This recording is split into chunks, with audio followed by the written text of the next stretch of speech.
Oke, bismillahirrahmanirrahim. Assalamualaikum warahmatullahi wabarakatuh. Bertemu lagi di YouTube saya, Apoteker Muni Agniwiyatami. Pada kali ini, saya akan membahas terkait farmakologi antidiabetik oral pada penyakit diabetes mellitus.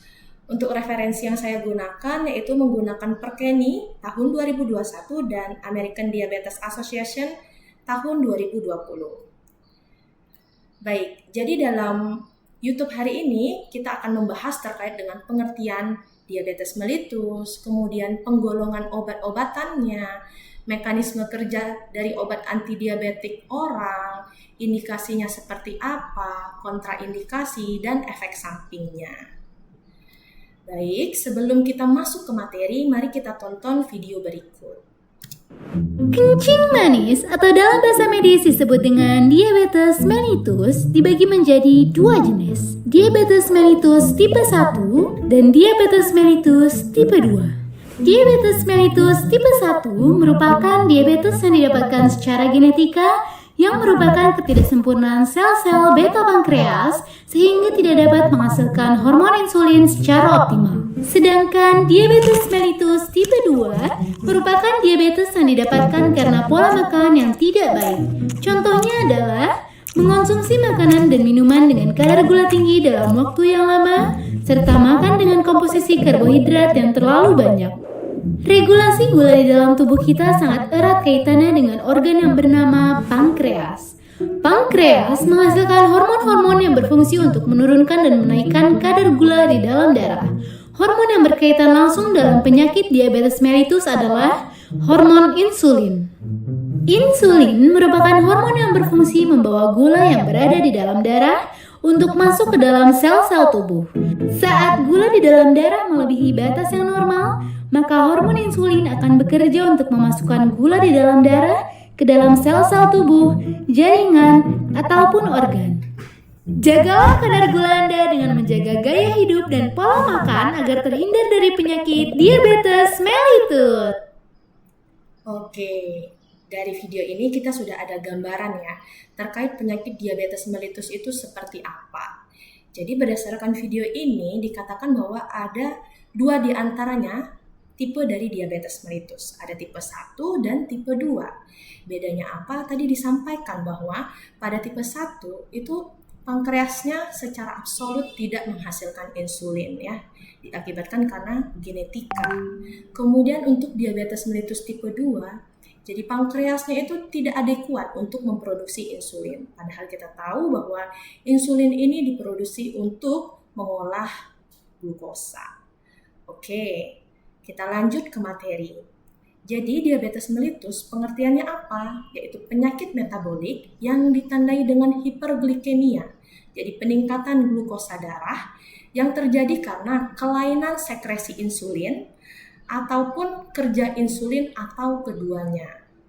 Nah, dikatakan diabetes mellitus apabila pemeriksaan labnya menunjukkan bahwa HbA1c yaitu lebih dari sama dengan 6,5%. Kemudian kadar gula darah puasanya lebih dari sama dengan 126 mg per desiliter.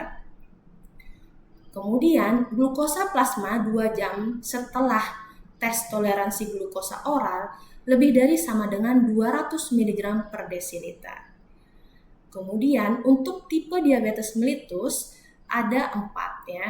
Ada DM tipe 1, DM tipe 2 seperti yang saya sampaikan tadi, kemudian DM gestasional yaitu DM pada ibu hamil. Kemudian DM tipe lainnya. DM tipe lainnya ini misalkan diakibatkan karena penggunaan obat-obatan ya. Baik, kemudian gejala dari penyakit diabetes mellitus. Gejala klasiknya dikenal dengan 3P. Apa saja? Poliuri. Poliuri itu jadi dia sering kencing. Polifagi dia sering makan ya, banyak makan. Polidipsi dia sering minum. Nah, kemudian bisa diikuti dengan gejala tambahan lainnya seperti dia mudah lelah, kemudian penurunan berat badan ya, kemudian luka yang sulit sembuh, kemudian penglihatannya kabur, kemudian tangan kakinya ini kayak kesemutan ya, mati rasa. kemudian bisa juga infeksi pada vagina. Nah, ini adalah pengobatan dari diabetes mellitus. Jadi, pengertian obat antihiperglikemi itu apa? Yaitu obat yang digunakan untuk mengatasi kadar gula darah yang berlebih. Penggolongannya dibagi menjadi dua ya. Jadi ada obat suntik dan obat oral. Obat suntik ini yaitu insulin yang disuntikkan ya.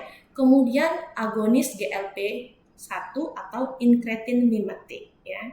Kemudian yang kedua ada antihiperglikemi oral. Ini yang akan kita bahas pada materi YouTube hari ini ya.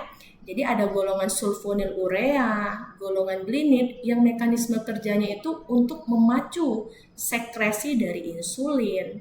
Kemudian ada golongan biguanid dan thiazolidinedion yang bekerja dengan meningkatkan sensitivitas ya.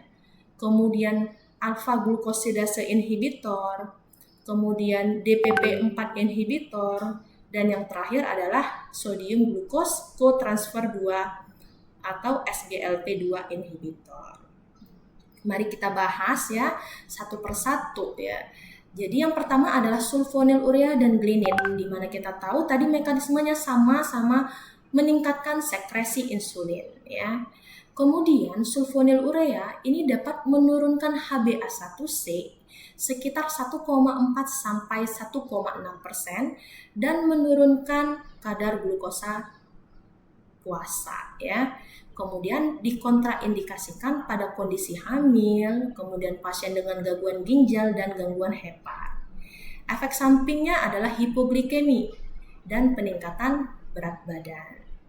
Kemudian contoh obatnya apa? Ini mudah sekali diingat ya untuk golongan sulfonylurea. Depannya gli, glibenclamid, glimepirid, glipizid, gliburid, gliclazid, dan gliclidone. Kemudian kita masuk ke yang kedua. Yang kedua ini adalah golongan glinit. Mekanisme kerjanya adalah meningkatkan sekresi insulin. Indikasinya ini dapat menurunkan HbA1c 1 hingga 1,2% dan menurunkan kadar gula darah puasa dan postprandial ya. Kemudian dikontraindikasikan juga pada pasien hamil. Efek sampingnya hipoglikemi dan peningkatan berat badan. Contoh obatnya yang belakangnya glinit ya, repaglinit, nateglinit. Ini adalah gambar mekanisme dari sulfonylurea dan golongan glinit, di mana dia menghambat SUR1 atau subunit reseptor sulfonylurea sehingga menyebabkan terjadi depolarisasi, kemudian menyebabkan sekresi insulin. Baik, kemudian golongan biguanid dan thiazolidinedion. Biguanid ini adalah first line terapi untuk diabetes mellitus ya. Mekanisme kerjanya apa? Meningkatkan sensitivitas sel terhadap insulin dan menurunkan produksi glukosa hati. Indikasinya dapat menurunkan HbA1c 1 sampai 1,5% dan menurunkan kadar gula darah puasa. Dikontraindikasikan pada pasien gangguan ginjal apabila laju filtrasi glomerulusnya kurang dari 30, kemudian gagal jantung dan asidosis ya. Kemudian efek sampingnya bisa menyebabkan dispepsia, diare, kemudian rasa metal, asidosis laktat, defisiensi vitamin B12 dan penurunan berat badan. Contohnya adalah obat metformin. Kemudian thiazolidinedion, mekanisme kerjanya adalah dengan meningkatkan sensitivitas sel terhadap insulin. Indikasinya dapat menurunkan HbA1c 0,5 sampai 1,4% dan bisa menurunkan kadar gula darah puasa. Dikontraindikasikan pada pasien hamil, gangguan hepar dan gangguan jantung karena bisa memperparah edema ya. Kemudian efek sampingnya dia bisa meningkatkan berat badan dan meningkatkan volume plasma 6 sampai 7% dan bisa juga menyebabkan efek samping edema meningkat. Kemudian contoh obatnya adalah pioglitazone. Kemudian obat antihiperglikemi oral yang kelima adalah alpha glukosidase inhibitor. Mekanisme kerjanya adalah menghambat enzim alfa glukosidase di saluran cerna. Jadi kerjanya itu adalah menghambat enzim alfa glukosidase. Kita tahu bahwa enzim alfa glukosidase ini di saluran cerna dia kerjanya adalah untuk mencerna karbohidrat sehingga mudah diserap ya. Dengan dihambatnya enzim ini maka akan mengakibatkan absorpsi glukosa menjadi terhambat. Indikasinya dia dapat menurunkan HbA1c 0,5 sampai 0,8% dan kadar gula darah postprandial. Kemudian dikontraindikasikan pada pasien gangguan ginjal dengan laju filtrasi glomerulus kurang dari sama dengan 30, kemudian gangguan hati dan irritable bowel syndrome. Efek sampingnya jadi flatulence, kembung ya, tinja lembek, diare dan bisa juga menurunkan berat badan. Contoh obatnya adalah acarbose. Kemudian golongan yang keenam adalah dipeptidyl peptidase 4 inhibitor. Mekanisme kerjanya adalah meningkatkan sekresi insulin dan menurunkan sekresi glukagon.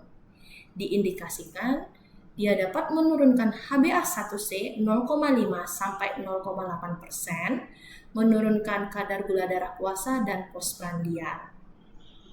Kemudian kontraindikasi pada kondisi diabetik ketoasidosis dan DM tipe 1. Efek sampingnya bisa menyebabkan infeksi saluran pernafasan atas, pankreatitis, kemudian sebah dan muntah ya. Contoh obatnya yang belakangnya gliptin. Ada vidagliptin, sitagliptin, sasagliptin, dan linagliptin ya. Oke, ini adalah contoh dari animasi ya. Jadi misalkan kita makan burger nih, kemudian burger ini akan masuk ke dalam intestin. Intestin akan mengeluarkan yang namanya GLP-1, glucagon like peptide 1 atau incretin ya. Nah, incretin ini adalah molekul yang sangat pintar. Jadi dia bisa menyebar ke tubuh dan mengirimkan sinyal ke beberapa organ tubuh kita. Contoh, pada pankreas dia meningkatkan sekresi insulin, menurunkan glukagon. Kemudian pada lambung dia menurunkan pengosongan lambung. Kemudian dia menurunkan nafsu makan. Namun, incretin atau GLP-1 ini dia punya enemy ya. Jadi dia punya musuh yang namanya adalah DPP-4 enzim ya. Nah, di mana DPP-4 ini dia akan menghambat kerja dari GLP-1 atau incretin. Sehingga apa yang terjadi? Kadar glukosa akan meningkat ya. Akibatnya, oleh sebab itu kita berikan obat yang namanya dipeptidyl peptidase inhibitor sehingga dengan itu bisa menghambat kerja dari DPP-4 enzim ini. Oke, kemudian yang terakhir adalah sodium glucose transfer 2 inhibitor ya. Mekanisme kerjanya adalah menghambat reabsorpsi glukosa di tubulus proksimal dan meningkatkan ekskresi glukosa melalui urin. Indikasinya dia dapat menurunkan HbA1c 0,2 sampai 0,8%, menurunkan kadar gula darah puasa dan postprandial.